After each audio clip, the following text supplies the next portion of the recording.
अस्सलाम वालेकुम। इस वीडियो में हमारी प्लेलिस्ट जो है न्यूमेरिकल मेथड, उसमें हम लोग नेक्स्ट टॉपिक कवर कर रहे हैं, जिसमें हम लोग आज दो टॉपिक कवर करेंगे। जिसमें पहला टॉपिक हमारा होगा हमारे पास रेगुटा फॉल्स मेथड, जिससे हम लोग roots of functions find out कर सकते हैं, और दूसरा हमारे पास होगा सेकेंड मेथड। अब रेगुटा फॉल्स मेथड में हमारे पास ये रूट है। रूट को फाइंड आउट करने के लिए हमारे पास ये फॉर्मूला हम लोगों को गिवन है। अब यहाँ पर ए क्या चीज़ है, एफ ऑफ बी क्या चीज़ है, एफ ऑफ ए क्या चीज़ है, ये मैं आपको क्वेश्चन सॉल्व करके बताऊंगा। अब यहाँ पर हमारे पास बताया गया है कि real root of x cube minus 2x minus 5 using the method of false position up to 4 iteration. हम लोगों को रूट्स फाइंड आउट करनी है अप टू 4 आइटरेशन तक, और सिर्फ रियल रूट्स फाइंड आउट करनी है। अब हमारे पास ए और बी हम लोग कैसे लेते हैं। ए यहाँ पर देखें, ये हमारे पास आइट्रेशंस हैं, ये ए की वैल्यू, ये बी, ये f of a, f of b, x of i, और ये function of x of i. अब यहाँ पर ए और बी हम लोग कैसे निकालते हैं। ए और बी मैंने, अगर आपने मेरी पिछली वीडियोस देखी तो मैंने आपको बताया था कि फंक्शन में हम लोग वैल्यूज़ अपनी मर्ज़ी से रखते हैं। कि पहले मैं ज़ीरो रखूँगा तो ज़ीरो पे वैल्यू आ रही है, समझ लें, +1, और 1 पे आ रही है +2। ज़ीरो मैंने इस फंक्शन में रखा, आंसर आ रहा है 1। मैं बता रहा हूँ आंसर हो सकता है 1 ना आए। 1 रखूँगा तो +2 आ रहा है। अब 0 और 1 को मैं ए और बी नहीं लूँगा। क्यों? क्योंकि यहाँ पर हमारे पास सेम साइन आ गए।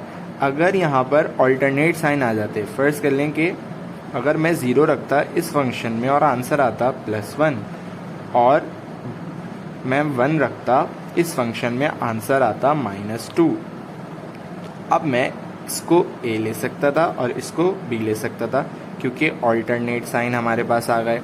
अब इस फंक्शन में जब आप 2 रखेंगे तो आंसर आपके पास आएगा -1, और जब आप 3 रखेंगे तो आंसर आपके पास आएगा 16।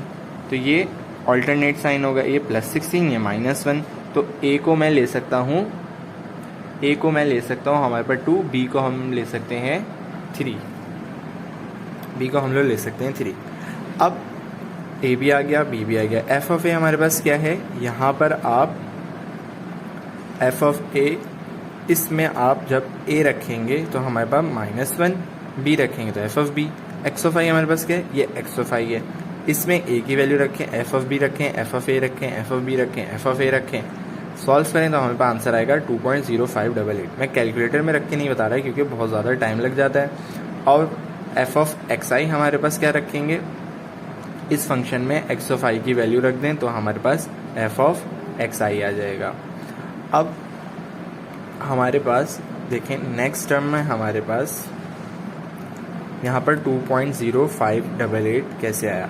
अब जब नेक्स्ट आइट्रेशन हम लोग करेंगे, ये आइट्रेशन हम लोग ने कर ली, नेक्स्ट आइट्रेशन हम लोग करेंगे तो आंसर देंगे हमारे पास नेगेटिव आ रहा है, तो हम लोग एक्स ऑफ आई की वैल्यू जो है वो इधर रख देंगे, और पॉजिटिव हमारे पास सेम रहेगा।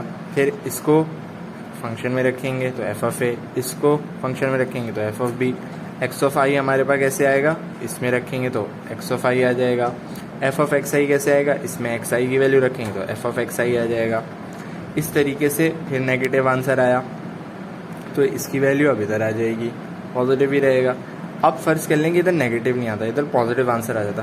पॉजिटिव आंसर आ जाता ना, तो ये वाली वैल्यू हम लोग इधर रखते, और ये एज इट इज़ हमारे पास नीचे आ जाती, क्योंकि अभी नेगेटिव आ रहा है तो ये वैल्यू हम लोग इधर रख रहे हैं और ऊपर से पॉजिटिव सेम उतार रहे हैं।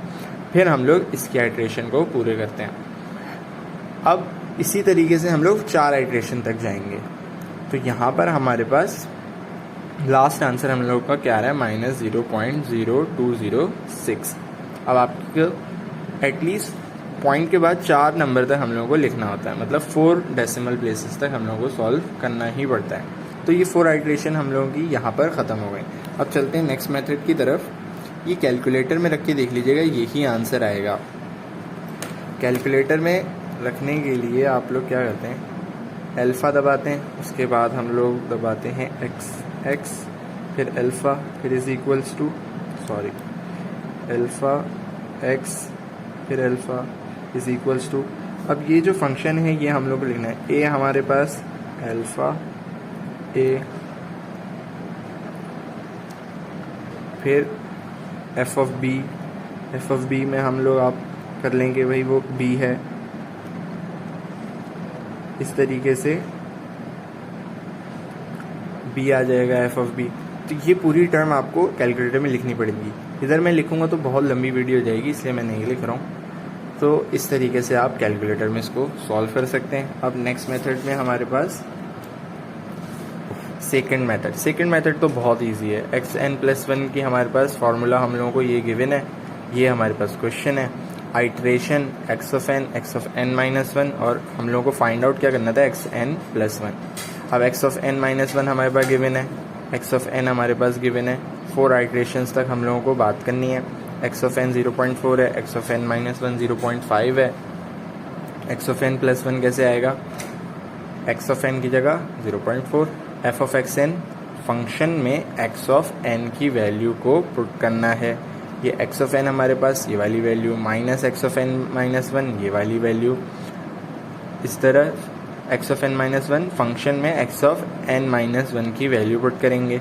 f ऑफ xn ये ऊपर वाला फंक्शन में x ऑफ n की वैल्यू पुट करेंगे। तो फर्स्ट आइट्रेशन हमारे पास आंसर आएगा -0.0572, ये आंसर आ जाएगा। अब यहाँ पर हमारे पास क्या होता है, अब जो xn+1 होगा वो नेक्स्ट आइट्रेशन के लिए xn बन जाएगा और xn-1 जो होगा वो x ऑफ n बन जाएगा। x ऑफ n हमारे पास x ऑफ n-1 बन जाएगा आगे की आइट्रेशन के लिए। अब इधर ऐसा नहीं है कि माइनस आया तो इधर लिखा, प्लस आया तो इधर लिखेंगे, नहीं ऐसा नहीं है। x of n+1 next iteration के लिए x ऑफ n बन जाएगा और x of n next iteration के लिए x ऑफ n-1 बन जाएगा। अब सेम इन दोनों वैल्यूज़ को इधर रख के आप लोग सॉल्व करें तो ये आंसर आएगा और बाकी same to same as it is चलेगा। अब इसकी आइट्रेशन आपकी मर्ज़ी है, मतलब जहाँ तक बताया हुआ वहाँ तक करें, अदरवाइज़ आपकी मर्ज़ी है जहाँ तक आप करना चाहें, जहाँ तक आप रूट निकालना चाहें। तो इस तरीके से ये सवाल भी हमारे पास हो जाते हैं यहाँ पर ख़त्म। आई होप आप लोगों को समझ में आया होगा। अगर कोई भी क्वेश्चन हो तो आप लोग बता सकते हैं। मिलते हैं अपनी नेक्स्ट वीडियो में, तब तक के लिए अल्लाह हाफ़िज़।